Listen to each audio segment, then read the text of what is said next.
The sun rose slowly over the hills of Proxima Beta, casting a warm glow across the wheat fields surrounding the colony of New Eden. Abigail Ross stood at the edge of the main settlement, a cup of coffee warming her hands as she watched the farmers begin their morning work. After 15 years, the colony had grown from a collection of prefabricated shelters to a thriving community of 5,000 people. "Morning, Governor," called a voice behind her. Abigail turned to see Captain Eric Mitchell approaching. His uniform was crisp despite the early hour, and the small security badge on his chest glinted in the sunlight. "I keep telling you to call me Abigail," she said with a smile. "Any news from the outer farms?" All quiet. Johnson's team finished setting up the new irrigation system in Sector 7.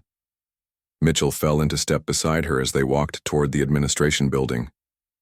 "Hard to believe we're coming up on the 15th anniversary. Sometimes I forget we're 24 light years from Earth," Abigail said. "This place feels like home now." The colony was a model of efficiency and peace. Though technically it fell under Earth's military protection, the security detail consisted of only 30 personnel led by Captain Mitchell. Their job was mainly to handle the occasional wild animal problem or help during weather emergencies. Inside the administration building, Dr. Peter Gonzalez was already at work in the communications center. His dark hair was messy, and empty coffee cups surrounded his workstation. "You been here all night, Pete?" Mitchell asked. "Lost track of time. I've been upgrading our deep space monitoring system." He yawned and stretched. "Should give us better warning of solar flares now." Abigail was about to respond when a soft alarm began to ping from one of the screens. "What's that?" she asked, moving closer. Peter's fingers flew across the keyboard. Something just entered the system, moving fast. His expression changed from curiosity to concern. Really fast. Like nothing I've seen before. Mitchell leaned over his shoulder. "Military vessel? Unknown configuration. Not matching any Earth or Allied signatures." Peter adjusted some settings. "I'm picking up 7 large objects. Try hailing them on standard frequencies," Abigail said, her stomach tightening with worry. For the next hour, Peter attempted every known communication protocol while Mitchell alerted his security team. The objects continued their approach toward Proxima Beta, maintaining complete silence. "Governor, I recommend we activate emergency protocols," Mitchell said quietly. Before Abigail could respond, the entire building shook. A distant boom echoed across the colony. "What was that?" Abigail steadied herself against the wall. Peter's face went pale as he stared at his screen. "They just destroyed the Westfield farm dome. No warning." Mitchell immediately grabbed his communicator. "All security personnel, battle stations. This is not a drill. Civilians to shelter locations immediately." Abigail watched in horror as additional explosions lit up the horizon. The alien ships, for that was clearly what they were, had spread out and were systematically targeting the outlying structures of the colony. "We need to get a message to Earth," she said. Peter nodded, already working on the emergency transmission. "The main communications array should be powerful enough, but it'll take time for the message to reach them." "How much time do we have?" Mitchell asked as his communicator buzzed with reports of damage and casualties. "The alien vessels will be over the main settlement in 20 minutes at their current speed," Peter said. Outside, the colony's warning sirens began to wail. Civilians ran for the designated shelter areas while security personnel set up defensive positions. Mitchell coordinated his small team as best he could, but their weapons had been designed for peacekeeping, not war. "The message is ready," Peter said. "But I don't know if..." Another explosion rocked the building closer this time. The lights flickered and went out, emergency systems coming online with a dull red glow. "Send it now," Abigail ordered. Peter activated the transmission. The powerful signal burst from the colony's main array, carrying their desperate plea for help across the vast distance to Earth. "Message away," he confirmed. Mitchell returned from coordinating the evacuation of the eastern sector. His uniform was now dusty, and a cut above his eye trickled blood. "We've got civilians moving to the underground shelters, but we're not going to be able to hold them off for long." Through the windows, they could now see the alien ships. They were oddly shaped, like giant arrowheads with pulsing lights along their hulls. Smaller craft were detaching from the main vessels, descending toward the colony. "What do they want?" Abigail whispered. No one had an answer. The next few hours passed in a blur of chaos. The colony's small security force fought bravely, but was hopelessly outmatched. The aliens deployed ground troops, tall, armored figures that moved with frightening speed and precision. They systematically disabled the colony's power grid and captured key infrastructure. In the communications center, now running on emergency power, Peter worked frantically to maintain contact with the scattered security teams while Abigail coordinated the civilian shelters. "We've lost contact with sectors 3 through 6, Peter reported grimly. "The aliens are moving toward the central plaza." Mitchell returned with the remains of his security team. "We've set up a final defensive line around the shelter entrances. We'll hold them as long as we can." "Did the message get through?" Abigail asked Peter. "Confirmed transmission, but no way to know if Earth received it." A violent explosion shook the building, sending ceiling panels crashing down. When the dust cleared, Mitchell was already organizing the evacuation of the communications center. "We need to move to the emergency bunker," he said. "This position is compromised." As they hurried through the corridors, Abigail looked out a window and froze at the sight before her. The beautiful colony that had been her home for 15 years was now a landscape of fire and smoke. Alien ships hovered over the destruction like predatory birds. In the distance, she could see colonists being rounded up by the alien forces. "They're taking prisoners," she said, her voice hollow. "Which means they want something from us." Mitchell replied, "That gives us time." In the emergency bunker deep beneath the Colonial Administration building, the survivors gathered. Of the 5,000 colonists, only a few hundred had made it to this final refuge. Outside, the sounds of battle were fading as the colony's defenses crumbled. Peter managed to restore a small communications terminal. "I've got a weak signal. Still trying to reach any off-world outposts." Abigail looked around at the frightened faces of her people, children crying softly against their parents' shoulders, the wounded being tended to with dwindling medical supplies, the exhausted security personnel checking their nearly depleted weapons. "What happens now?" someone asked. Mitchell and Abigail exchanged a glance. "Now," Mitchell said, "we wait for Earth to respond, and they will respond." "How can you be so sure?" asked a frightened colonist. Mitchell's face hardened. "Because we're human, and humans protect their own." Outside, the aliens continued their systematic occupation of the colony, unaware that their attack on this seemingly simple outpost had just awakened the full might of humanity's war machine. 24 Light. Years away, Abigail's distress call was about to reach Earth. Admiral Susan Taylor stood perfectly still as the fragmented message played on the large screen of Earth Defense Command's Central Operations Room. The static-filled plea for help from the Proxima Beta colony cut in and out, but the sounds of explosions and panic were unmistakable. "Play it again," she ordered, her voice steady despite the cold anger building inside her. As the message repeated, officers and analysts around the room remained silent. When it ended, Admiral Taylor turned to her staff. "How old is this message, Lieutenant?" Commander Alan Parker, her chief intelligence officer, stepped forward. 24 days, ma'am. That's how long it took to reach us from Proxima Beta. Which means whatever happened there has been going on for over 3 weeks, she said. "Options?" "The 7th Fleet is closest to the jump point," said her second-in-command. "We can have ships ready to move in 6 hours."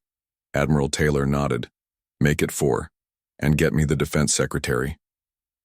Within the hour, every military installation in the solar system was on high alert. For the first time in 50 years, Earth faced an unknown alien threat.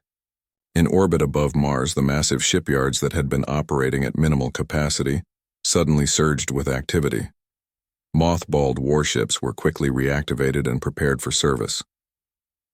In the White House Situation Room, Defense Secretary Frank Miller addressed the emergency session of Earth's unified government. "We have limited information, but what we know is this. An unidentified alien force has attacked our colony on Proxima Beta without provocation. We must assume the worst and prepare accordingly. How serious is this threat? Asked one of the council members. Miller's face was grim. Proxima Beta had minimal defenses. It was a peaceful agricultural colony. If these aliens could overwhelm it so quickly, they represent a significant military power. What do we know about them?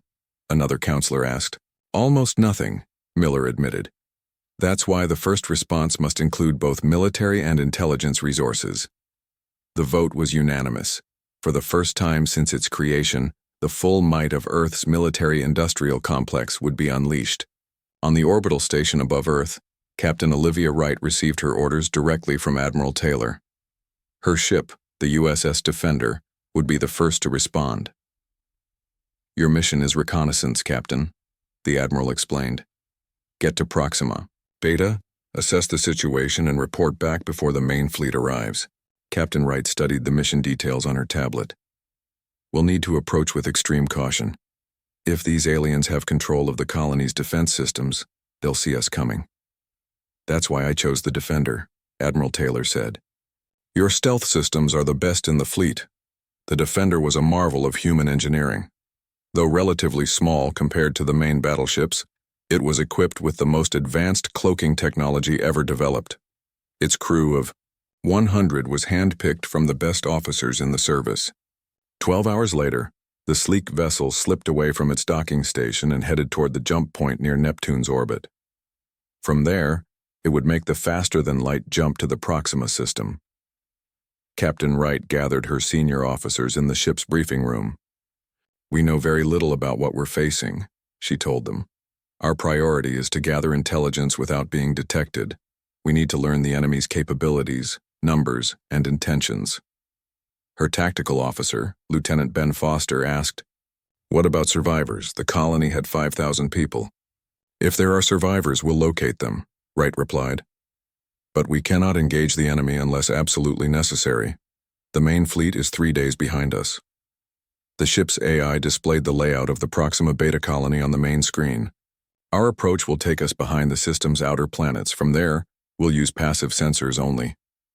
Wright pointed to locations on the map.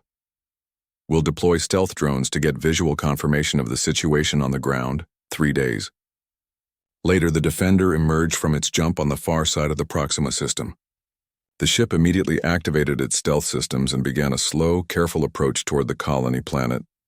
On the bridge, Captain Wright watched the sensor readings with growing concern.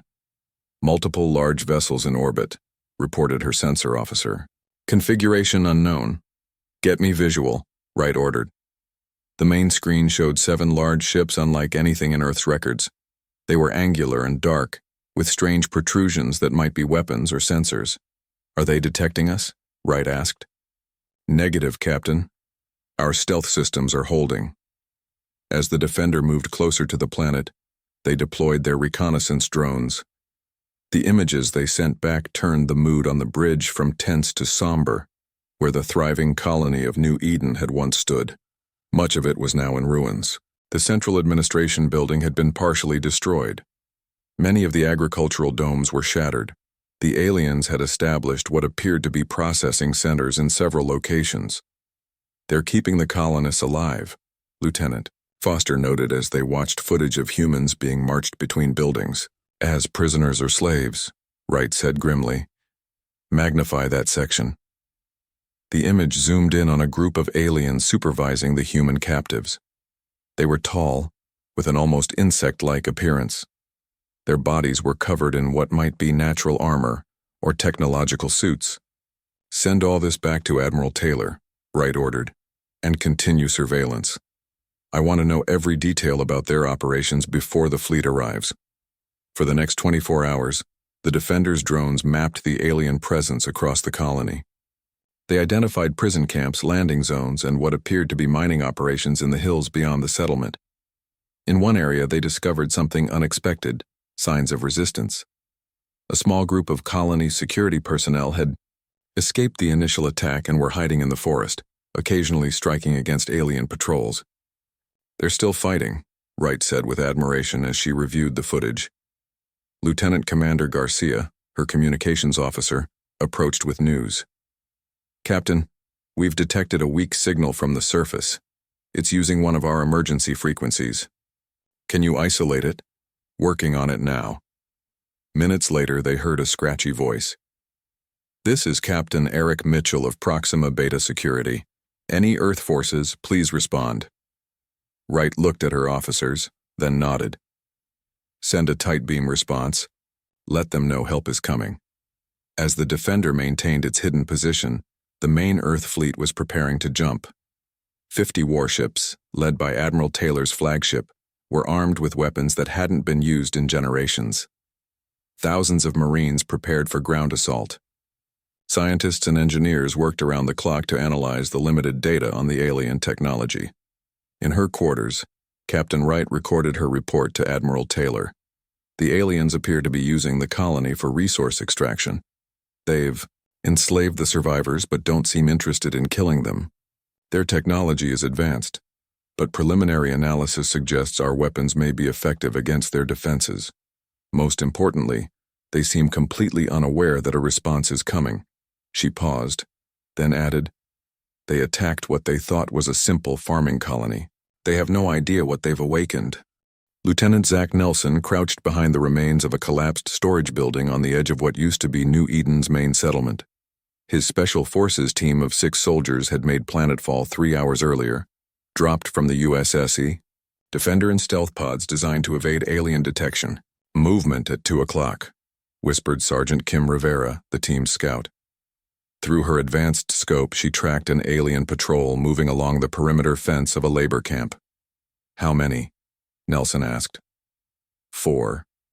Same pattern as the last group. Nelson checked his tactical display.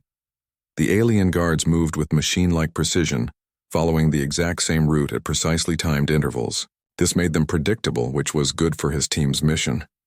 "We need to get inside that compound," he said. "Captain Mitchell's resistance group should be somewhere in the northern sector." For 3 days, the 7th Fleet had assembled at the jump point while Admiral Taylor finalized her strategy.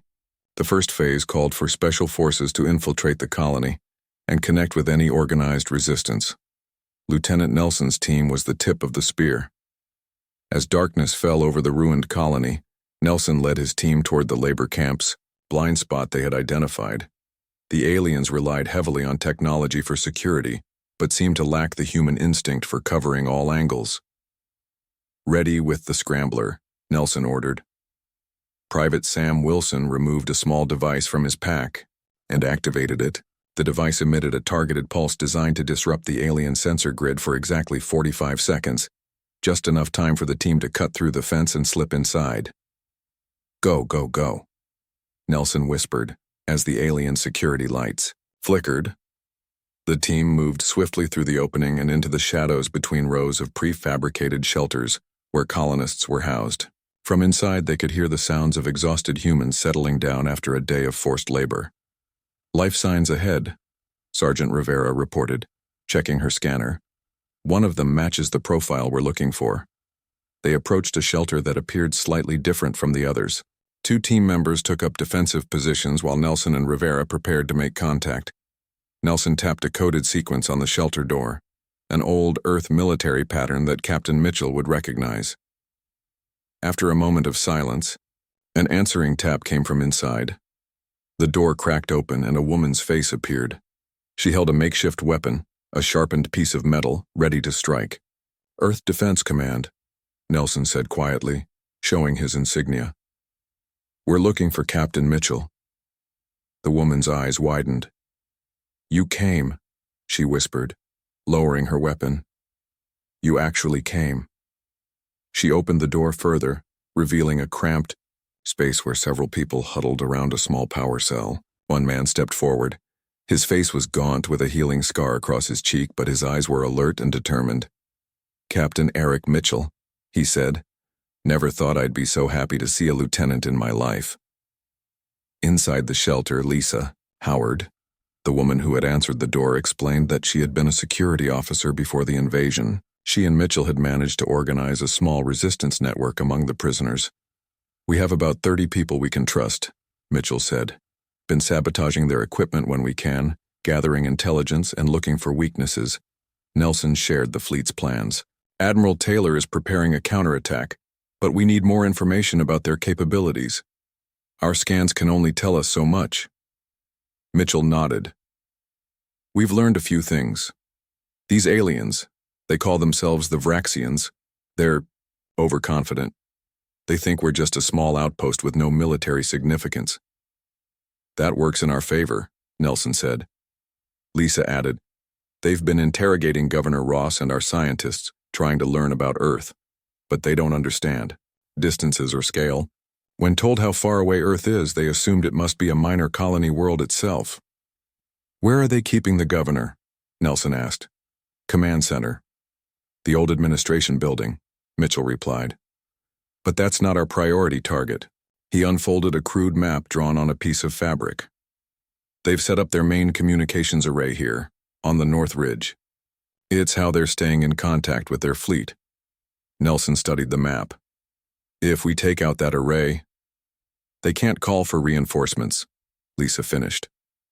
In orbit above Proxima Beta, Captain Olivia Wright received the update from Nelson's team. She immediately relayed the information to Admiral Taylor, who was now just hours away with the main fleet. The aliens don't know what's coming, Admiral, Wright reported. Lieutenant Nelson's team is in position and working with the Resistance to disable their communications array. Perfect, Taylor responded. Proceed with Operation First Strike. Draw their attention to your position but avoid taking heavy damage. We need to understand their weapons capabilities. Captain Wright gathered her crew.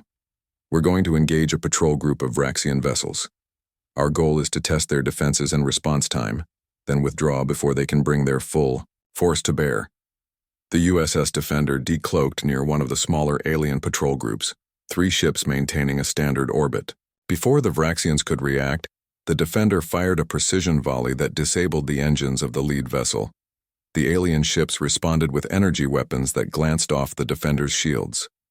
Analysis? Wright demanded as her ship banked sharply away from the return fire.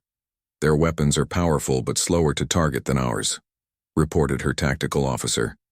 Shield impact at 60% of projected strength. Good news, Wright said with a grim smile. Our defenses are holding better than expected. As the Defender continued its hit-and-run attack, drawing more Vraxian ships away from their main fleet, Lieutenant Nelson's team reached the ridge overlooking the alien communications array. Captain Mitchell's Resistance fighters had joined them, bringing their total force to 20.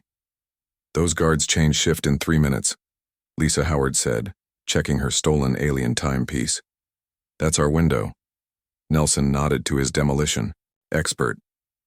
Set the charges for maximum effect. We want this thing completely offline. As they waited for the perfect moment to strike, Nelson's communications officer received an encrypted message. Lieutenant, the main fleet has entered the system. Admiral Taylor says to proceed at will. Nelson smiled. Right on schedule. He turned to Mitchell and the Resistance fighters. Today we take back your home. On the other side of the planet, the space around the jump point suddenly warped and distorted as 50 Earth warships materialized in perfect formation. At their center, Admiral Taylor's flagship, the massive USS Constitution, dwarfed everything around it. All ships report ready, Admiral, her second-in-command announced. Begin Phase 2, Taylor ordered. Deploy fighters and move to engagement range. Hundreds of smaller craft launched from the Earth ships, speeding toward the Vraxian fleet that was now scrambling to respond to this unexpected threat. Back on the planet's surface, Nelson gave the signal. His team moved silently toward the communications array, taking down the guards with precision strikes. The Resistance fighters, though less trained, fought with the passion of those defending their home. As they placed the final explosive charges, a general alarm sounded across the alien positions. They've spotted the fleet, Mitchell said. Nelson activated the detonator. Too late for them to call home now. The communications array exploded in a blinding flash, sending debris raining across the hillside. At the same moment, Earth's fleet engaged the Vraxian ships in orbit. The first true battle for Proxima Beta had begun. General Keith Daniels stood at the viewport of the massive troop carrier, as it descended through the atmosphere of Proxima Beta. Below him, the battle for the colony's main settlement was already well underway. Earth fighters swarmed around the larger Vraxian ships, while ground forces secured landing zones for the incoming troops. 2 minutes to touchdown, sir, his aide reported. Daniels nodded. After 3 months of preparation, the full might of Earth's military had arrived at Proxima Beta. Behind his ship came hundreds more carrying tanks, artillery, and over 50,000 soldiers. "All unit commanders, final check," he ordered over the secure channel. "Remember, priority 1 is securing civilian safety zones." The carrier touched down with a slight bump in a cleared area 2 miles from the main settlement. Ramps lowered, and soldiers poured out, taking defensive positions as more ships landed nearby. Within minutes, the landscape transformed into a mobile human fortress. In orbit above them, Admiral Taylor directed the space battle from the USS Constitution. The Vraxian fleet, though technologically advanced, had been caught unprepared by the sheer scale of the human response. "Target their command vessel," Taylor ordered. "All batteries, coordinated fire." From dozens of Earth ships, energy beams and projectiles converged on the largest Vraxian vessel. Its shields flared brightly, then failed under the concentrated assault. The alien ship listed to one side, venting atmosphere. "They're retreating to the far side of the moon," reported her tactical officer. "Don't pursue yet," Taylor ordered. "Focus on clearing the orbital space above our landing zones." On the planet's surface, Lieutenant Nelson's team had linked up with General Daniels' forward command post. After 3 months of guerrilla operations, Nelson's uniform was tattered, and his face was weather-beaten, but his eyes showed fierce determination. "The resistance network has grown," he reported to Daniels. "We have over 500 colonists ready to fight alongside our forces." "Good work, Lieutenant," Daniels said. "What about the civilian population?" "Most are being held in 3 main labor camps." Nelson indicated the locations on a holographic map. "Captain Mitchell's people have been preparing them for our arrival. When we move on the camps, they'll be ready for evacuation." Daniels studied the map. "The Vraxians have concentrated their ground forces here, in the center of the settlement. That's our primary objective. They've fortified the old administration building," Nelson added. "That's where they're holding Governor Ross and other colony leaders." As they finalized their attack plan, Lisa Howard arrived with fresh intelligence. After months of resistance work, she now wore a makeshift uniform with Earth's military insignia that Nelson had given her. "Their commander is getting desperate," she reported. "Since you destroyed their long-range communications, they haven't been able to contact their homeworld. They're moving all their remaining forces to defend their central position, playing right into our hands," Daniels said. "Let's move out." Across the settlement, Earth's forces advanced methodically. The human soldiers moved with a discipline and coordination that surprised the Vraxian defenders. Earth's military had spent 3 months studying the enemy, developing specific weapons and tactics to counter their advantages. In the southern labor camp, Dr. Peter Gonzalez helped organize the evacuating colonists as Earth Marines secured the perimeter. During his captivity, he had secretly studied the aliens' technology, passing valuable information to Nelson's team. "This way," he called to a group of families. "The transport ships are waiting." A small girl looked up at the enormous Earth vessels landing nearby. "Are those all from home?" she asked in wonder. "Yes," Peter said, smiling for the first time in months. "Earth sent every ship they could find to bring us back." At the main Vraxian position, General Daniels coordinated the final assault. Earth, tanks formed a perimeter around the old administration building, while infantry units took up positions in the surrounding structures. "All units in position," his communications officer reported. "Begin the operation," Daniels ordered. The attack came from all sides simultaneously. Earth forces had deployed special disruptor devices that interfered with the Vraxian sensor systems, leaving them effectively blind. Special forces teams led by Lieutenant Nelson breached the lower levels of the building while the main assault drew attention to the front. Inside the command center, the Vraxian commander, a tall figure with chitinous armor and 4 glowing eyes, watched in disbelief as one defense position after another fell to the humans. How is this possible? He demanded of his subordinates. These are just colonists. The doors to the command center exploded inward. Earth soldiers poured through the opening, their weapons trained on the alien leaders. General Daniels entered behind them. I am General Keith Daniels of Earth Defense. Command, he announced. Your forces are surrounded. Surrender now. The Vraxian commander drew himself up to his full height. We underestimated you, he said through his translation device. But this is merely one battle. Our empire spans dozens of star systems. When our homeworld learns of this, they will send a fleet that will darken your skies. I look forward to meeting them, Daniels replied evenly. In a side room, Nelson's team found Governor Abigail Ross and the other colony leaders. Though thin and bearing signs of harsh treatment, Ross stood tall as the soldiers escorted her from captivity. Lieutenant, she said, recognizing Nelson, I knew Earth wouldn't abandon us. Never, he affirmed. How are you holding up, Governor? I'm alive, she said, her voice strengthening. And ready to help rebuild. As the Vraxian leaders were secured, and the remaining alien forces surrendered, Admiral Taylor's voice came through on the command channel. Ground forces, be advised. Our sensors have detected a spatial disturbance at the edge of the system. More Vraxian ships are incoming. General Daniels looked at the Vraxian commander, who made a sound that might have been laughter. I told you, the alien said. This is just the beginning. Daniels smiled coldly. No. This is just our opening move. Aboard the USS Constitution, Admiral Taylor studied the incoming data. The new Vraxian fleet was larger than the first, with ships that dwarfed even her massive flagship. Status report on all forces, she ordered. 78% of our fleet is combat ready, her second-in-command reported. Ground forces have secured 90% of the colony. The remaining alien ground forces are surrounded and negotiating surrender terms. Taylor nodded. Send a message to Earth Command. Operation Recovery is complete.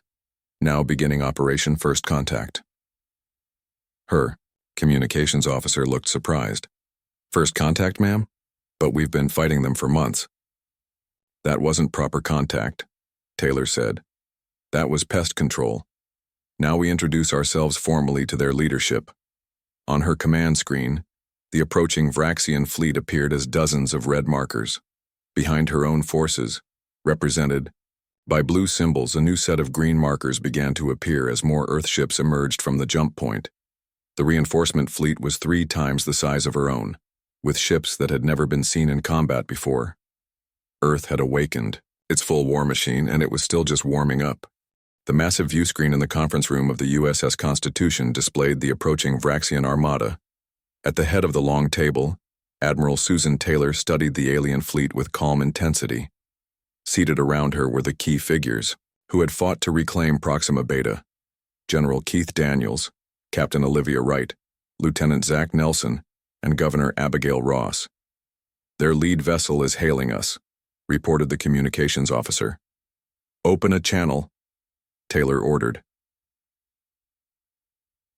The screen shifted to show the Vraxian High Commander. Unlike the soldiers they had faced, this alien wore elaborate decorative armor and spoke with an air of absolute authority. I am Supreme War Leader Krex of the Vraxian Empire, the alien announced. You have attacked our forces and interfered with our rightful conquest. Surrender immediately or face annihilation. Admiral Taylor allowed herself a small smile. This is Admiral Susan Taylor of Earth Defense Command. Your forces invaded our colony without provocation and enslaved our citizens. There will be no surrender today. However, I am authorized to discuss terms for your withdrawal from human space. The alien made a harsh clicking sound that the translator didn't interpret. You misunderstand your situation. The fleet you see before you is merely the first wave. The Vraxian Empire has conquered 27 worlds. You cannot hope to resist. Perhaps you should count again, Taylor replied calmly. At her signal, the tactical officer sent a data transmission to the Vraxian ship. It showed the full scope of human space, hundreds of colonized worlds spanning multiple star systems, Massive shipyards orbiting gas giants, defense platforms around every major settlement, and thousands of warships of all sizes currently in service. This is what you attacked, Taylor continued. Not a remote outpost, but the farthest colony of the largest unified human government in the galaxy. On the Vraxian command ship, War Leader Krex stared at the data in silence. For the first time, doubt crept into his posture. This cannot be accurate, he finally said. I assure you it is, Taylor replied. And this is what's currently arriving in this system. The view shifted to show the latest reinforcements emerging from the jump point. Hundreds of Earth vessels moved into formation, some so large they dwarfed even the Vraxian flagship. The ship at the center, Taylor explained, is the UES Retribution. It carries enough firepower to reduce a small moon to rubble. We have 6 more just like it. Governor Ross leaned forward. Your initial attack killed 800 of my colonists, she said, her voice steady despite her anger. People who were farmers, teachers, and engineers, not soldiers. They posed no threat to you. War Leader Krex shifted uncomfortably. We believed this was a minor outpost. Our intelligence indicated no significant military presence. That was accurate, General Daniel said. Proxima Beta was a peaceful colony, but you failed to gather intelligence about what it was connected to. In orbit around Proxima Beta, the once ruined colony was now surrounded by Earth's military might. Repair ships had begun rebuilding the damaged structures while medical vessels treated the injured colonists. Defense platforms were being established in strategic positions throughout the system. Lieutenant Commander Alan Parker, who had been silently analyzing the Vraxian data, passed a tablet to Admiral Taylor. She reviewed his findings with interest. Your empire, she said to Krex, has expanded rapidly in the last 50 years, correct? You've encountered no species with significant military capability. None that could stand against us, Krex acknowledged, some of his confidence returning. That explains your miscalculation, Taylor said. Humanity spent centuries fighting itself before unifying. Our military technology and tactics were forged in thousands of conflicts. When we finally achieved peace among ourselves, we maintained our defenses out of caution. She gestured to the tactical display showing both fleets. Right now, your ships are outnumbered 3-1. My analysts tell me your weapons, while impressive, are no match for our latest defensive systems. This doesn't need to end in more bloodshed. War Leader Krex conferred with his subordinates off-screen. When he turned back, his posture had changed subtly. What terms do you propose? He asked. First, immediate withdrawal from the Proxima system and all human space, and Taylor said. Second, return of any human captives or remains taken from the colony. Third, reparations for the damage caused and lives lost. And in return? Krex asked. We don't pursue your fleet back to Vraxian space, Taylor said simply. We establish formal diplomatic relations instead of military ones. This becomes an unfortunate first contact incident rather than the beginning of an interstellar war. Lieutenant Nelson, who had spent months fighting the Vraxian occupation, shifted uneasily. Admiral, after what they did, Taylor raised a hand to silence him. The purpose of war, Lieutenant, is to achieve peace on favorable terms. We've demonstrated our power. Now we demonstrate our wisdom. She turned back to the screen. You have 1 hour to consider our terms, War Leader Krex. As the connection ended, General Daniels looked at Taylor with newfound respect. You're offering them a way out. I'm offering us both a way forward, she corrected. A war with the Vraxian Empire would be costly, even if we would ultimately prevail. Governor Ross nodded in agreement. My people need to rebuild, not become part of an extended conflict. An hour later, War Leader Krex returned with his answer. The Vraxian fleet would withdraw from human space immediately. Diplomatic representatives would remain behind to negotiate the details of reparations and future relations. As the alien armada began its retreat, Captain Wright asked, Do you think they'll honor the agreement? They will, Taylor said confidently. We've shown them something they've never encountered before, a species that could destroy them but chooses not to. That's a lesson that makes a lasting impression. 3 months later, Proxima Beta was well on its way to recovery. New buildings stood where ruins had been. The fields were being replanted and the colony's population had begun to grow again, as Earth sent volunteers to help rebuild. Governor Ross stood with Lieutenant Nelson on a hillside overlooking the settlement. The scars of battle were still visible, but signs of new life were everywhere. Earth is establishing a permanent defense outpost here, Nelson told her.